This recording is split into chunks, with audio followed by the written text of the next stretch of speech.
يرتطم المواطن المغربي كل صباح بجدار الواقع الصلب، فتئن بيوت المغاربة تحت وطأة نظام احترف امتصاص دماء الكادحين. إن ما يحدث في أسواق المغرب اليوم هو نتيجة حتمية لنهب منظم تقوده طغمة فاسدة اختطفت مقدرات الشعب وأحالت حياته إلى جحيم يومي من العوز والظلم.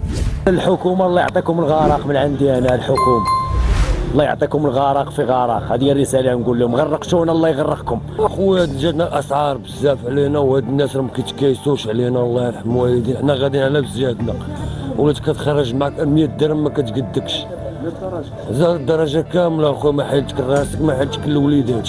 حسبي الله ونعم الوكيل. حنا مأجرين هاد الناس هادو منهم المولان. حنا احشومه نقولوا مدينة فاس العلمية هذه، والله الا عيب بالله. شوف الناس في كالضوحة شكل ازبال. فهمتيني؟ يلا. تبدد أموال الشعب في بذخ ملكي مستفز، فسقوط القناع يكشف عن ذلك الوجه القبيح للإقطاع الجديد.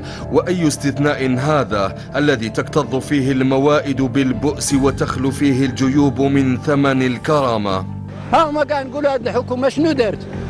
شنو دارت هاد الحكومة؟ هذا اللي بغى يقول لك لا خدمات قبل من الحكومة الأخرى. ما كايناش شي حكومة، ما كاين اللي يطلع لشي منصب تيبدا تيخطف وما تيشبعش. نظام المخزن يقود المملكة إلى مأزق وجودي بعدما قامر بمقايضة أمن الشعب المغربي القومي وغذائهم ببقاء نفوذ طغمة أبعدتها مصالحها الضيقة عن خدمة الشعب.